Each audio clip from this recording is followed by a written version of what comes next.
दोस्तों, आज की इस वीडियो में हम सांसों की बात करेंगे, अर्थात सांस क्या है और इसकी गति कितनी है, अर्थात सांस की चाल क्या है। अब आपके मन में यह प्रश्न आ सकता है कि क्या सांस की चाल भी होती है और क्या इसकी गति भी हो सकती है? तो इस प्रश्न का उत्तर है जी हाँ, बिल्कुल होती है, क्योंकि हर चलायमान वस्तु की अपनी गति होती है और यह श्वास भी तो चल ही रही है। और जब तक हमारी यह सांसें चल रही हैं, तभी तक हमारे इस स्थूल शरीर में जीवन है और हमारे लिए यह जगत है। तो आइए समझते हैं कि शरीर के अलग अलग व्यवहार में हमारे सांसों की गति यानी चाल क्या है।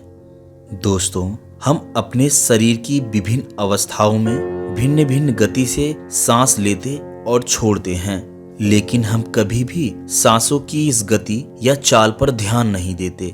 तो चलिए आज की इस वीडियो में हम अपने सांसों की इसी गति और इसी चाल को जानकर यह देखते हैं कि इससे हमारे शरीर पर क्या प्रभाव पड़ता है और इससे हमारे शरीर में किस प्रकार की ऊर्जा उत्पन्न होती है।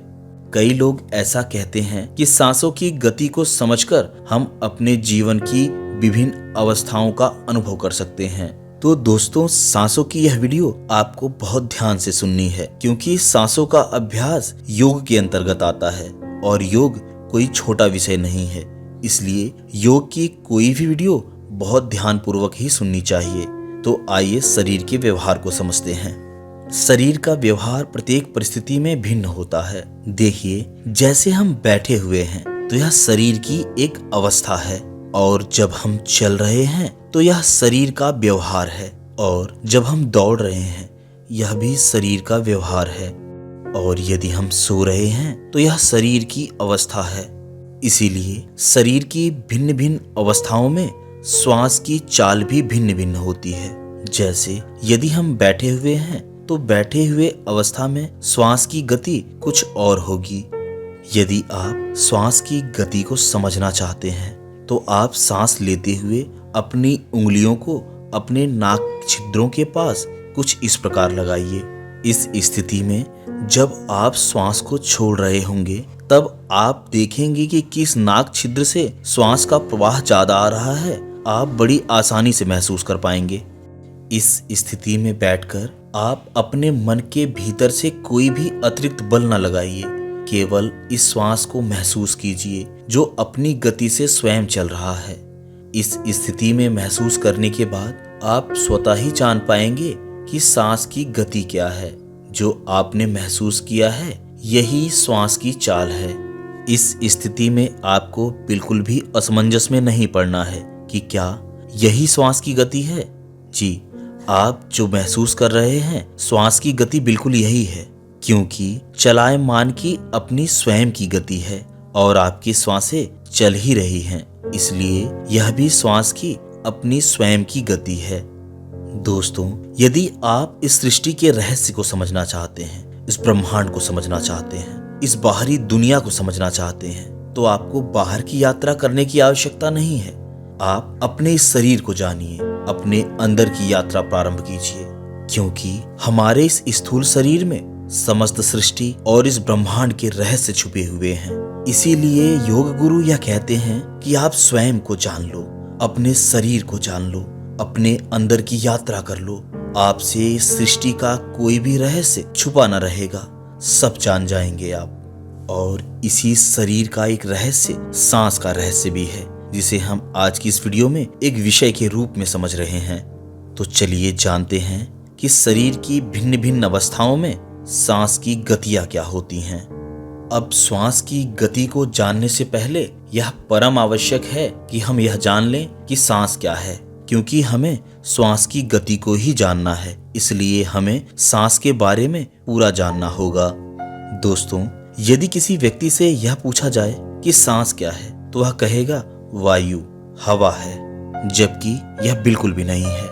सांस के माध्यम से तो हम वायु या हवा को ग्रहण करते हैं और इस वायु को अपने शरीर में धारण करते हैं और अपने शरीर में पहले से मौजूद उस विकार युक्त वायु को बाहर करते हैं। सांस को यदि साधारण सी भाषा में समझा जाए तो यह एक प्रकार का वैक्यूम या बल है, और यही वैक्यूम हमारे शरीर में ग्रेविटी क्रिएट करता है और यही ग्रेविटी ही वैज्ञानिकों के लिए अब तक अबूझ पहेली बना हुआ है। और इस ग्रेविटी को केवल आप योग के माध्यम से ही समझ सकते हैं। विज्ञान और वैज्ञानिक जो इस ग्रेविटी की खोज कर रहे हैं उन्हें लगे रहने दीजिए, उन्हें अपना काम करने दीजिए। एक योगी कभी भी सांसारिक विषयों पर भ्रमण नहीं करता, वह बाहरी दुनिया में भ्रमण नहीं करता, बल्कि अपनी आंतरिक दुनिया में भ्रमण करता है, अपने शरीर के भीतर की यात्रा करता है। हमारा यह स्थूल शरीर रहस्यमान है, ब्रह्मांड के सभी गुण इसमें मौजूद हैं। इसीलिए बड़े बड़े योगियों और ऋषि मुनियों द्वारा इस स्थूल शरीर को मोक्ष का द्वार कहा गया है, जो देवताओं के लिए भी दुर्लभ है। तो आइए शरीर के इसी रहस्यों में से श्वास के रहस्य को समझते हैं। श्वास एक वैक्यूम है। जी हाँ, एक वैक्यूम जो ग्रेविटी क्रिएट करता है, यानी बल क्रिएट करता है। और यह दो प्रकार का होता है, एक आकर्षण बल और दूसरा प्रतिकर्षण बल। आकर्षण बल के माध्यम से वायु को शरीर धारण करता है, अर्थात ग्रहण करता है, और प्रतिकर्षण बल के द्वारा पहले से उपस्थित विकार युक्त वायु को, जिसकी हमारे इस स्थूल शरीर को आवश्यकता नहीं है, उसे बाहर निकाला जाता है। हमारे इस स्थूल शरीर में मुख्यतः 9 द्वार हैं, जो हमारे इस शरीर को प्रॉपर रूप से डिटॉक्स करते रहते हैं। इसलिए जब इनमें कोई अवरोध उत्पन्न होता है तो शरीर में विकार उत्पन्न हो जाता है, और जैसे ही शरीर में विकार उत्पन्न हुआ वैसे ही हमारा यह शरीर अस्वस्थ हो जाता है, मतलब रोग युक्त हो जाता है। अगर प्रकृति द्वारा स्थापित शरीर की सारी व्यवस्थाएं निर्बाधित रूप से चलती रहती हैं तो आप यह मानकर चलिए कि आप हमेशा निरोगी रहेंगे। और जब आप निरोगी होते हैं तब आपके अंदर ऊर्जा का क्षीण नाम मात्र होता है और आपकी आयु लंबी हो जाती है। लेकिन यदि इनके कार्य में किसी भी प्रकार की बाधा उत्पन्न होती है तो इस स्थूल शरीर में विकार उत्पन्न हो जाता है। दोस्तों, हमने अभी तक यह जान लिया है कि श्वास क्या है और श्वास की गति क्या है। आइए यह जानते हैं कि कैसे सांस के नियंत्रण के द्वारा भिन्न भिन्न शक्तियां प्राप्त की जा सकती हैं। एक स्वस्थ मनुष्य जब श्वास ग्रहण करता है तब वह 10 अंगुल के प्रमाण के बराबर होती है, और प्रवास, जिसे आप सांस को छोड़ने की गति कहते हैं, वह 12 अंगुल के प्रमाण की होती है। और जब हम भोजन करते हैं या वमन की स्थिति में होते हैं तो इस अवस्था में इसी श्वास की गति 18 अंगुल प्रमाण के बराबर होती है। और जब हम चलते हैं तो इसी श्वास की गति 24 अंगुल की हो जाती है। और जब हम दौड़ने लगते हैं तो यही गति 42 अंगुल की हो जाती है। काम क्रिया या स्त्री सहवास के समय इसी श्वास की गति 65 अंगुल की हो जाती है। और जब हम सोते हैं तो इसी श्वास की गति 100 अंगुल की हो जाती है। तो इस प्रकार हमारी विभिन्न अवस्थाओं में और विभिन्न व्यवहार के समय हमारे शरीर में सांस की गति भिन्न भिन्न होती है। यह हमने अब तक जान लिया है। अब यदि आप सोच विचार करें, महसूस करें, प्रैक्टिकल करें, प्रयोग करें अपने आसपास के ऐसे लोगों पर जो रोगी हैं, जो परेशान हैं, उनकी श्वास की गति तीव्र होगी। बात आप ध्यान रखें कि बहुत तीव्रता से श्वास की गति प्राण घातक भी हो सकती है, और इसीलिए हमें अपनी इन्हीं श्वासों को नियंत्रित करना है।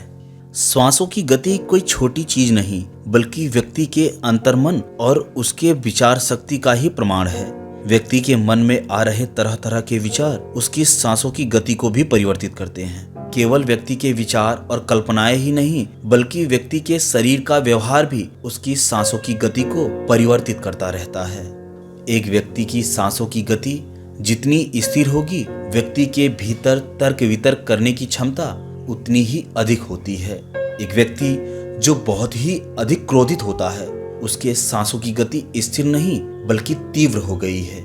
यह सांसों की गति जब तीव्र हो जाती है तो व्यक्ति सोचने समझने की क्षमता खो देता है, और इसीलिए तो कहा गया है कि क्रोध में लिया गया डिसीजन सदैव गलत होता है। अतः यदि आपकी सांसें स्थिर ना हो तो आप किसी भी प्रकार का डिसीजन ना लें, इससे आपको नुकसान हो सकता है। तो फिलहाल सांसों की आज की इस वीडियो में बस इतना ही। मिलते हैं किसी और वीडियो में, तब तक के लिए नमस्कार।